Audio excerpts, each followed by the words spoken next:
1967 பிப்ரவரி மாதம் கடப்பாவில் கேம்ப்பு. அனந்தானந்த சுவாமிகள், நான் பெரியவா 3 பேர் உட்காந்து ஒரு கிரந்தம் எழுத வேண்டியிருந்தது. அப்போ கடப்பாவில் இருக்கிற ஆல் இண்டியா ரேடியோவில் இருக்கிற வந்தா பிப்ரவரி மாதம் முதல் வாரத்தில் இருக்கோங்க. இந்த கடப்பா ஆல் இண்டியா ரேடியோவில் இருக்கிற ஒரு அதிகாரி அங்கேருந்து வந்து என்கிட்ட, இந்த 13ஆம் தேதி அன்றைக்கி பெரியவாளுக்கு 60 வருஷம் பீட்டாரோகண ஜெயந்தி வருது, ஏதாவது பெரியவா ஒரு மெசேஜ் கொடுத்தா நாங்கள் அதை ப்ராட்காஸ்ட் பண்ணி எங்களுக்கு ரொம்ப கௌரவமாக இருக்கும், அதை பெரியவாள்கிட்ட சொல்லணும்னா. பெரியவாள்கிட்ட சொன்னோன்னே, பெரியவாங்கிறதுக்கு தான் உதாரணம், மனசில் நினச்சினுட்டா வாயால் சொல்லணுங்கிற அவசியம் இல்லை, மனசில் நினச்சிக்காத வாயால் சொல்லி பிரயோஜனம் இல்லை, நான் மனசுலேயே நினச்சினுட்டேன்னு சொல்லிவிடுட்டார். அப்படி ஒரு அனுகிரக புத்தியோடு கூடின ஒரு மகான். சுத்த சைதன்யம் கிரகஸ்தாசிரம தர்மத்தை அனுஷ்டானம் பண்ணி காட்டுறதுக்காக ராமாவதாரம், சந்நியாசாசிரம தர்மத்தை அனுஷ்டானம் பண்ணி காட்டுறதுக்காக பெரியவாளுடைய அவதாரம். இதில் வேற எது சத்தியமோ சத்தியமில்லையோ தெரியாது, இது சத்தியம். டிஎம்பி மகாதேவன் எனக்கு டைரக்டராக இருந்தார். நேஷ்னல் புக் ட்ரஸ்ட்டில் சங்கராச்சாரியாவை பற்றி புஸ்தகம் எழுதுங்கன்னு சொன்னால் எழுதினார். இந்த மேனுஸ்கிரிப்டை பெரியவா பார்த்து அனுகிரகம் பண்ணிட்டா தேவையில்லைன்னார். 68ஆம் வருஷம் ராஜமகேந்திரவரம் கேம்ப்பு.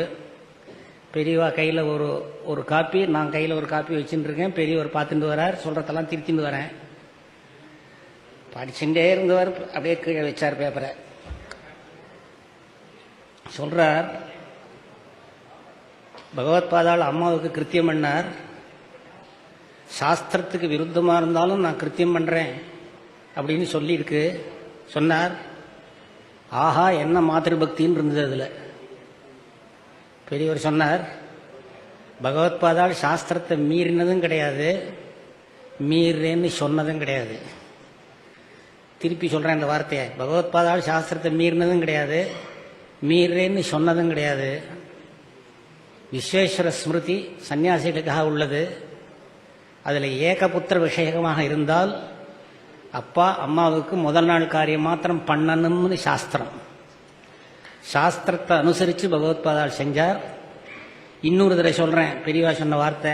பெரியவர் சொல்கிறார், சாஸ்திரத்தை மீறினதும் இல்லை, மீறினேன்னு சொல்கிறதும் இல்லைன்னார்.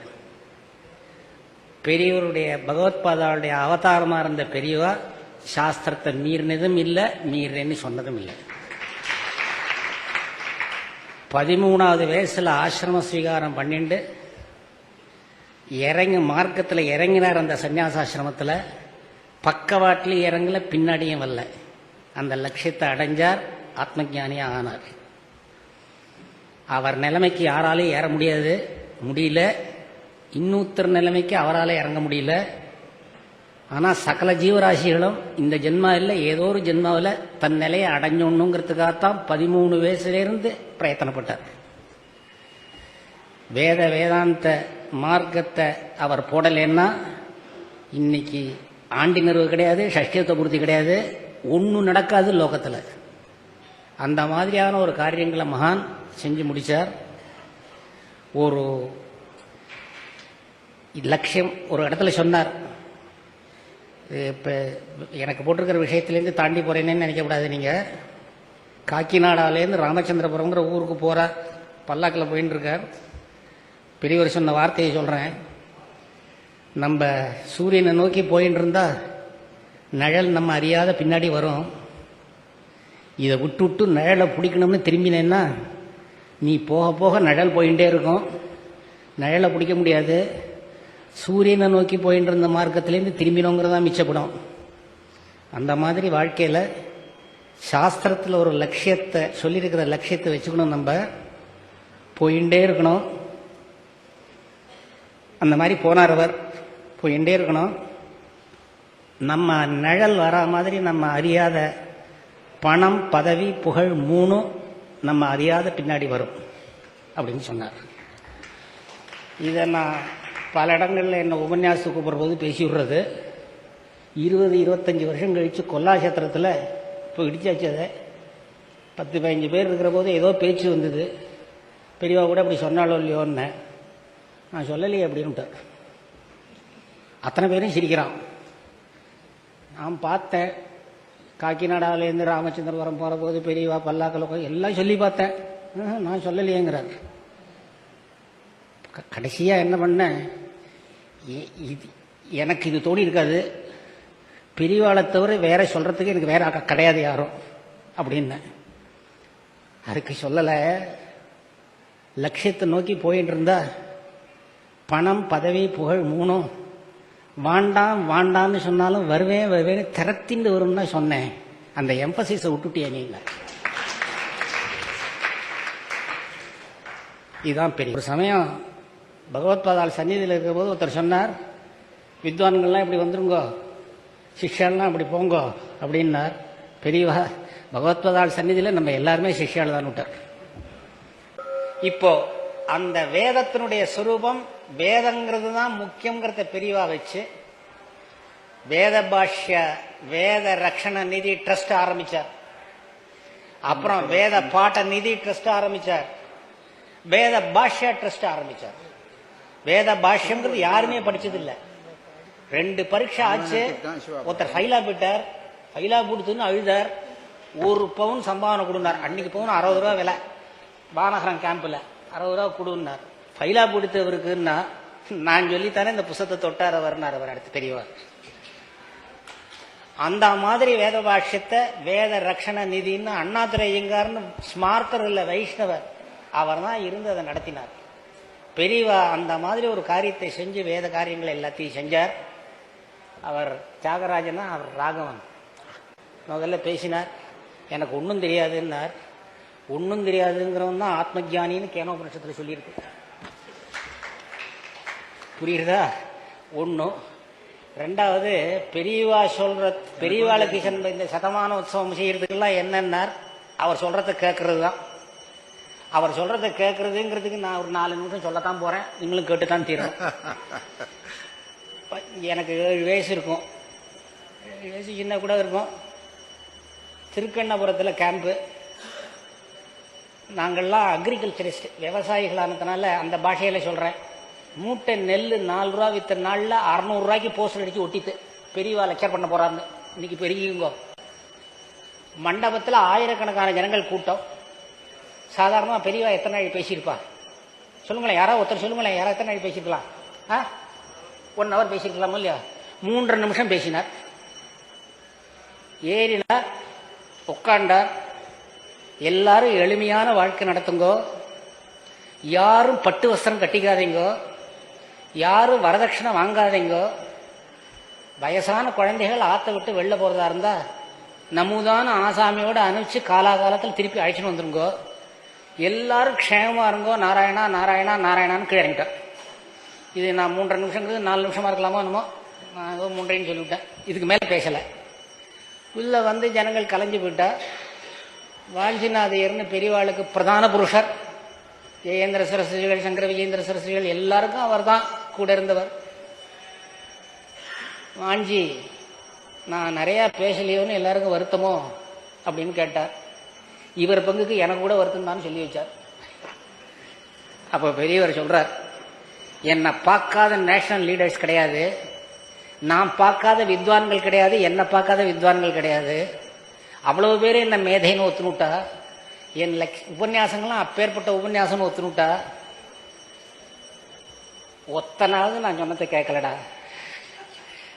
4 வார்த்தை ஆணி அடிச்சா மாதிரி சொல்லுவோமே, அதை யாராவது கேட்க மாட்டானாங்கிறதுக்காக சொன்னேன் அப்படின்னார். இது சரி, இதோட போயிடுது. ஆனால் இதுக்கப்புறம் 30 வருஷம் கழிச்சு நடந்த கதையை சொல்கிறேன். சிவாஸ்தானத்துக்கு 2 நாளைக்கு ஒரு தடவை போயிட்டு இருப்பேன். நான் ஒரு தடவை பெரியவாள்கிட்ட இன்னும் 2 நாள் வரலன்னு. என்ன காரியம்னு கேட்டார்.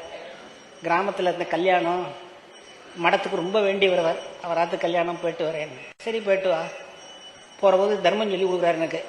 ஓதி விடு கல்யாணத்தில், அந்த வெத்தலைப்பாக்கு இது தேங்காய் கொடுப்பா, அதை வாங்கிட்டு ஆற்றுக்கு வந்துடும், அங்கேயே வச்சுட்டு வராத, வாங்கிட்டு ஆற்றுக்கு வா, இதான் சம்பிரதாயம், போயிட்டு வாங்க. நான் கல்யாணத்துக்கு போய் இந்த வெத்தலை பாக்க வாங்கிட்டு வரணும். அந்த அந்த சாஸ் அவர் ராஜாவின் சாஸ்திரின்னு பேர் அவருக்கு, இருந்தாலும் அவர் ஒரு சாஸ்திரியில் இல்லை, டைட்டில் அவருக்கு. பெருசா பெரியவா அவரை தயார் பண்ணா. அவர் விழி பத்திரிக்கையை பார்த்தியோ நீன்னு கேட்டார். என்ன பத்திரிக்கையில் என்ன பொண்ணுக்கும் பிள்ளையும் கல்யாணம், என்ன பார்க்கறதுக்கு என்ன இருக்குன்னு. பார்த்துருவோம் நீந்தா. பார்த்தேன், நாராயணனுக்கு யாரோ காமாட்சி கல்யாணம், இதில் என்ன இருக்குது அப்படின்னு. இல்லை ஊனி பாருன்னார். இதில் என்ன பார்க்கறதுக்கு சொல்லுங்களேன், நீங்களே சொல்லுங்களேன். என்ன காஞ்சி காமகோடி பீடாதிகளுடைய அனுகிரகத்தை முன்னிட்டுன்னு பொருளை பற்றி ஓடினார். என்ன சாட்சியல்வாள், நீங்களே இப்படி விட்டட, பெரியவா மடத்துக்கு எவ்வளவு வேண்டியவா, நீங்களே இப்படி போடலையேன்னு. அது இல்லை, இப்போ வரதட்சணை வாங்கினா நம்ம பேரை போடக்கூடாதுன்னு மடத்தில் சொல்லியிருக்காளோ இல்லையோ, வாங்கிவிட்டேன் நான் போடலன்னு. இது ரொம்ப முடை, என்கிட்ட சமாச்சாரத்தை இப்போ சொல்லணும்.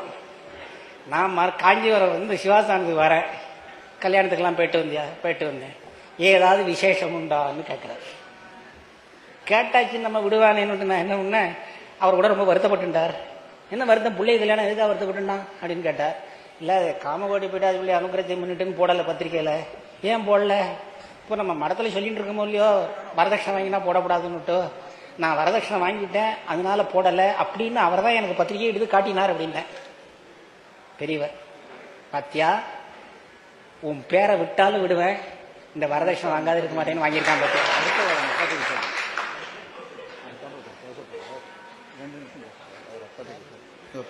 அந்த திருக்கண்ணபுரத்தில் சொன்னதை ஞாபகப்படுத்தினேன்.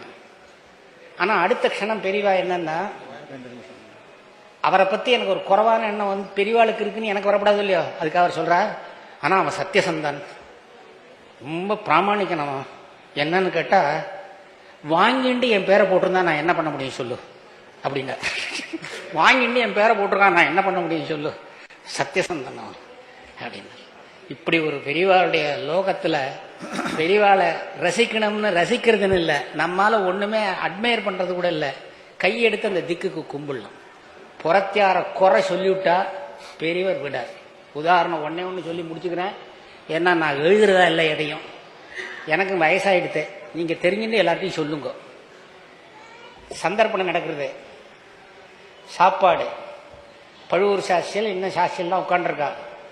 பழுவூர் சாட்சியல் சாதத்தை பிசைகிறார், அது ரொம்ப வேகலை,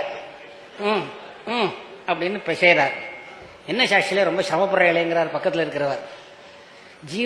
ஜீவபிரம்ம ஐக்கியம் வந்தாலும் வந்துடும் போல இருக்கு, இந்த அண்ணன் சேராது போல இருக்குங்கிறார். எல்லாரும் சிரிச்சா. இதை கேட்டு இருந்த பையன் என்ன பண்ணா, கையை அலம்பாத ஈரக்கை காயில பெரியவாள்கிட்ட வந்துட்டான். இவனுக்காக காத்துட்டு இருந்த மாதிரி அவர் என்ன கேட்கிறார், சாப்பாடுலாம் ஆயிடுத்தா, போஜனங்கள்லாம் ஆயிடுத்தான்னு கேட்டார். ஆயிடுத்து. ஆனா என்ன ஆனா அப்படின்னார். இல்லை சாட்சியம் தான் கொஞ்சம் அசபியமாக பேசிட்டேன். என்ன அசபியமாக பேசினா, இந்த மாதிரி சாதத்தை செய்கிற போது ஜீவபிரம்மைக்கு வந்தாலும் வந்துடும் போல இருக்கு, நம்ம மடத்து அண்ணன் உன்னோட ஒன்று சேரலேன்னு அப்படின்னு சொல்லிவிட்டார். யாருக்கும் வேகம் வருமா வராதா? பெரியவர்னா யாருங்கிறதுக்கு இதான் உதாரணம். வாஸ்தவமா அண்ணன் அப்படிதான் இருந்ததோ அப்படின்னு கேட்டார். இருந்தது, இருந்தால் அது இருக்கட்டும், இருந்ததோ இல்லையோ. இப்ப பழுவூரை கூப்பிட்டு கேட்கிறேன், பொய் சொல்ல மாட்டேன். ஆமா சொன்னேன், இவ்வளவு பேர் மடத்துக்கு வந்து தர்மம்னு சொல்லி கொட்டுறா திரவியங்களை, அதை நன்னா பக்குவம் பண்ணி போடப்படாதாங்கிற ஆத்தங்கத்தில் இப்படி சொல்றேன்னு சொல்றான்னு வச்சுக்கோ, நான் என்ன அவனுக்கு பதில் சொல்றது சொல்லுன்னு கேட்டேன். எப்படி இது புறத்தியாரை பத்தி குறை சொல்ல விட மாட்டார், தானும் பேச மாட்டார். புறத்தியாருடைய குணங்கள் தோஷங்களை பார்க்கறதுக்கு முன்னாடி நம்ம தோஷங்களை பார்த்தா நம்ம நிவர்த்தி பண்ணிட்டு ஆத்ம ஞானம் அடைஞ்சுள்ளலாம்.